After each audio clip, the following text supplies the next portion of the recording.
Yo, what's up guys, it's Chris. So I don't do many videos because I kind of feel like I don't have that much new to add to the conversation, or sometimes I feel like everyone's at the same level of understanding that I am. However, I had a couple phone calls in the last few weeks and the people were like, yo, thank you for explaining to me what you think is going on here and what you think Bitcoin is going to move towards in the future. But get your message out there, and there's a lot of kind of cryptic stuff out there right now, especially surrounding BSV and 21E8. So I'm hoping if I put some of this information out that it'll help people understand what's got me excited and where I think Bitcoin and particularly BSV are moving in the next couple of years. So what's got me excited? Short answer, BSV. Now, before you turn off this video or think that I'm some kind of BSV shill, just know that I've been around here for a while, like 7 or 8 years now. While never completely a BTC maximalist, I really thought that there was a lot of value in the network effects of BTC and trying to build it all on one chain, and having a stable, steady protocol that was kind of slow moving and hard to change. I'm also fascinated with the idea of a money that is run by the people. Very into Austrian economics. I think especially in this day and age, there are so few savings vehicles with negative interest rates, with inflation, and with an overvalued stock market, that we certainly need a digital gold or an alternative to, making 0% on your savings account. So with that being said, after like a few years of following BTC, what got me really excited was this whole idea of the Internet of Money, and specifically the idea of information and value being tied together at the base layer.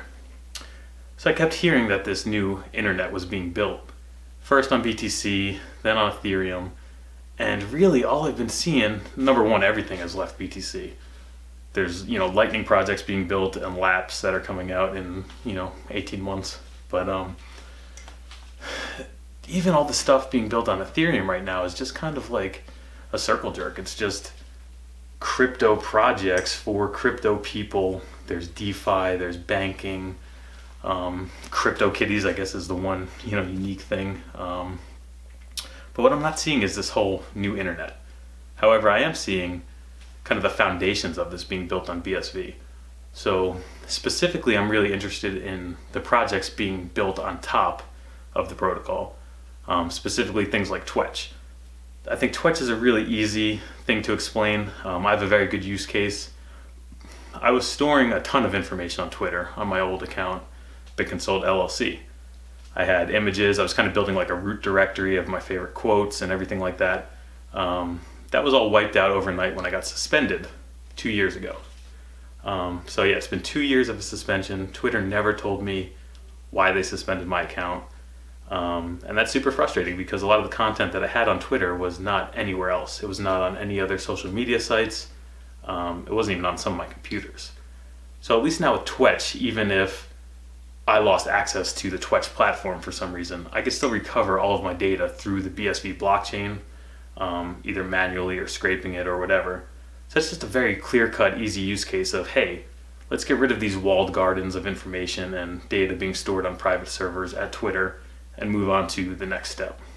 So most people just look at twetch and they see, oh, you pay to post, and if you go viral and people like your post a lot, you can actually make money. And a lot of people are quick to poo-poo that as, well, if you're not generating a lot of views and a lot of high value content right now, you're not just going to get rich on twetch magically. So that is an interesting use case, specifically where you have to pay to reply.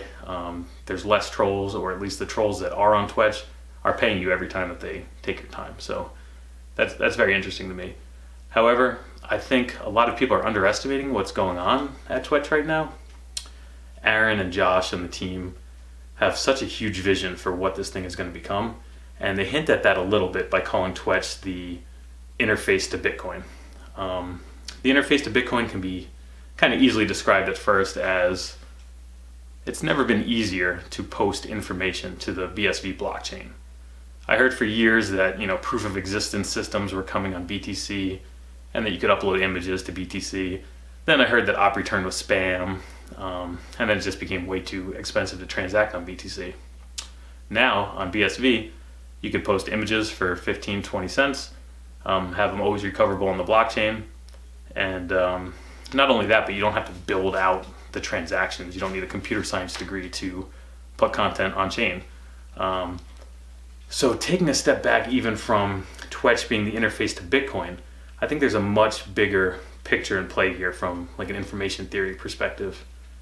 I'm fascinated with the idea of the worldstream, which is this idea that instead of opening up a browser and going to Gmail, Facebook, ESPN, you'll be able to just open up a terminal and say you want all information about the Green Bay Packers for the last hour.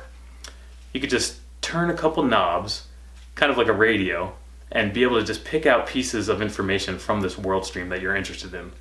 So if you want everything that happened with the Packers for the last hour, you can turn a couple knobs, and all of a sudden you'll have the game if it's on, live scores, news, but also any emails or conversations with your friends about the Packers. So it's just kind of rethinking the internet from the ground up. And that kind of stuff is happening on Twetch and will be released over, the next few months. And it's also very much tied in with the whole 21E8 thing. So 21E8 has drawn a lot of attention, a lot of gravity over the last few months, and not many people really know what it is. I think it's more of an idea than anything, but one specific idea that I can tell you about now is the idea of costly signals. So in nature, there's animals like deer who have big antlers, or birds that have fantastic plumage. Those animals put a lot of time and effort and energy into building out those characters of their biology. Antlers are heavy, they take a lot of energy to make, but what do? They signal that that animal is either dangerous or a good mate. The plumage of a bird signifies that it's a good mate. So it's kind of like advertising or self-promotion in one aspect, but it has subtle differences. So you could imagine instead of growing out the plumage, a bird could say, buy a bunch of content on, or buy a bunch of airwaves and send out ads to the rest of the birds saying, hey, I'm an attractive mate. And there's something fundamentally different there. Both are signaling through cost, either through money or biology or whatever, that, hey, I'm an attractive mate, but they're very different. One is kind of proof of work and the other is kind of, hey, I'm just gonna fill the information waves with this kind of stuff and just force it down your throat until you believe it. So 21E8, more than anything, is kind of an idea that you can take valuable content, hash it using SHA-256 or whatever, then have a nonce that you can change and hash that with your pre-existing hash until you hit a certain data target. Now what that effectively does is it proves not only do I think my content is valuable because I made it, but I'm willing to invest time, energy, electricity into signaling that my content is valuable. When you work that in with Twetch or something like the worldstream, it's kind of a way to promote materials or show that there's valuable information out there. And it kind of signals like skin in the game.